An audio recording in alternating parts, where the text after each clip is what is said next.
Hello everyone, आज हम पढ़ने वाले हैं फिशरी सेक्टर के बारे में। तो कुछ देख लेते हैं इंट्रो।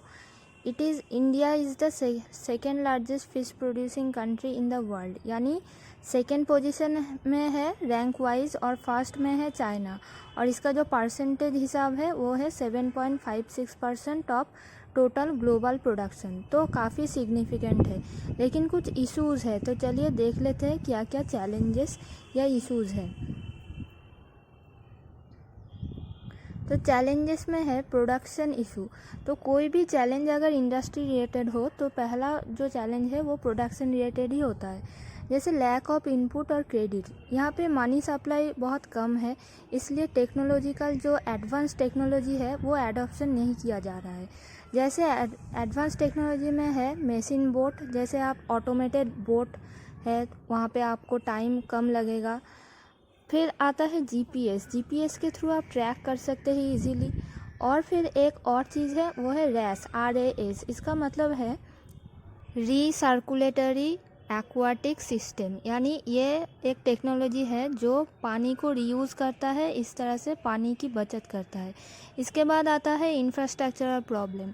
तो इसमें है lack of soil and water testing facilities. Fishery के लिए soil and water quality ensure करना बहुत ज़रूरी है, लेकिन ये लैकिंग है। फिर आता है real time market information. Market में कैसा डिमांड और सप्लाई वैल्यू है वो जानने के लिए ये बहुत ज़रूरी है। फिर आता है अपग्रेडेशन ऑफ वेसल्स अगर अपग्रेडेड नहीं होगा तो फिर इसके एफिशिएंसी भी कम हो जाएगी। फिर है वेइंग मशीन, यानी कि वज़न भी ठीक से नहीं होता। फिर है नो इलेक्ट्रॉनिक ट्रेडिंग प्लेटफॉर्म। अभी ऑनलाइन के ज़माने में अगर इलेक्ट्रॉनिक ट्रेडिंग प्लेटफॉर्म नहीं रहेगी तो कैसे चलेगा। फिर आता है economic problem, poor price discovery mechanism. अब थ्रू आउट द स्ट्रेस जो प्राइसिंग मैकेनिज्म है वो सेम नहीं है, इसलिए बहुत सारा कन्फ्यूजन क्रिएट होती है। उसके बाद है wholesale market still practice open auction method. जहाँ पे क्लोज बिडिंग मेथड चल रहा है वहाँ पे यहाँ पे अभी भी ओपन ऑक्शन मेथड चल रहा है। लैक ऑफ इन्वेस्टमेंट सपोर्ट, अगर बिजनेस ठीक से चल नहीं रहा तो कौन इन्वेस्ट करने आएगा। फिर देख लेते हैं और कुछ प्रॉब्लम्स, जैसे पोस्ट हार्वेस्ट लॉसेस। व्हीट हो चाहे फिशरी हो, हर जगह पे throughout the supply chain post harvest losses होती ही है। Lack of cold chain facility, क्योंकि फ़िश एक पेरिशेबल प्रोडक्ट है तो कोल्ड चेन रहना बहुत ही ज़रूरी है, लेकिन यहाँ पे लैकिंग है। फिर आता है अनऑर्गेनाइज्ड रिटेल मार्केट जहाँ पे एक्चुअली प्रॉफिट होता है वही अनऑर्गेनाइज्ड है, तो जितना प्रॉफिट होना चाहिए था उतना होता नहीं है। फिर आता है क्वालिटी इशू, क्योंकि कोल्ड चेन की कमी है तो क्वालिटी में भी कमी आ जाती है।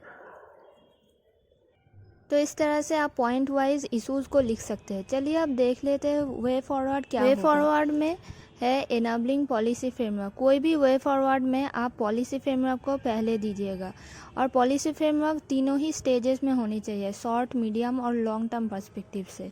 फिर आता है improvement in fish technology improvement होनी चाहिए, और जो ग्राउंडेड लेबर है उनकी लाइवलीहुड में भी सुधार आनी चाहिए।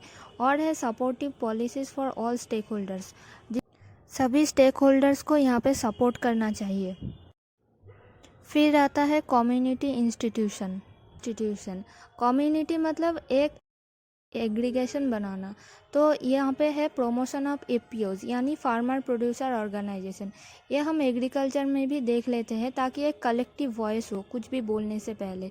पार्टिसिपेशन इन डिसीजन मेकिंग, जो ग्राउंड लेवल पे बिल्कुल ज़ीरो लेवल पे है उनका भी डिसीजन मेकिंग में कोई से होना चाहिए। फिर आता है टेक्नोलॉजी ट्रेनिंग, यानी कि टेक्नोलॉजी में भी ट्रेनिंग देना चाहिए। तो उसके बाद आता है सस्टेनेबिलिटी में है रिस्पॉन्सिबल मेरीन फिशिंग, यानी कि अगर हार्म हो रहा है एनवायरनमेंट में तो हमारा रिस्पॉन्सिबिलिटी होता है वो सुधारना। फिर आता है prohibit excess use of antibiotics. Fishing में जो फिशेस को जो डिजीज़ होते हैं उसके लिए एंटीबायोटिक्स दिया जाता है, लेकिन एक्सेस अमाउंट एंटीबायोटिक्स जो पूरा का पूरा पानी है उसको ही गंदा कर देगा, तो उसके बारे में भी ख्याल रखना चाहिए। और है लेस वाटर टेक्नोलॉजी एडॉप्शन, जो कि हमने पढ़ा, जैसे RAS हो गया, RAS रीसर्कुलेटरी एक्वाटिक सिस्टम।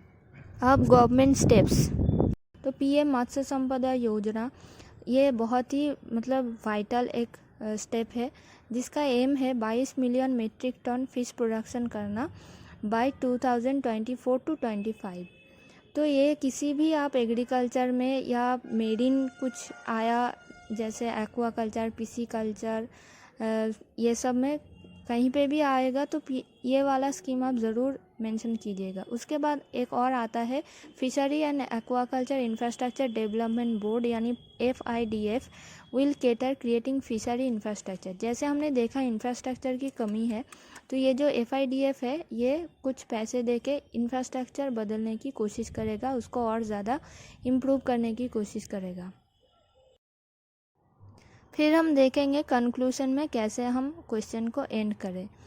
तो कंक्लूशन हमेशा पॉजिटिव नोट में होना चाहिए और क्रिस्प होना चाहिए। यहाँ पे छोटा सा एक कंक्लूशन है कि high potential and growing demand make it a sunrise sector. To fetch its potential value addition is required throughout the supply chain.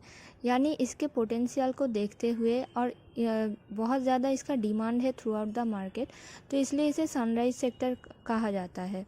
और इसे और ज़्यादा अच्छा बनाने के लिए इसका जो फुल पोटेंशियल है वो फेच करने के लिए इसका वैल्यू एडिशन करना चाहिए और through out the supply chain करना चाहिए। तो ये था आज का लेक्चर। ऐसे ही क्रिस्प वीडियो मैं लाने की कोशिश करूँगी रोज़। तो अगर अच्छा लगा हो तो सब्सक्राइब कर सकते हैं और कोई रिकमेंडेशन हो तो कमेंट सेक्शन में ज़रूर बताना। थैंक यू एंड जय हिंद।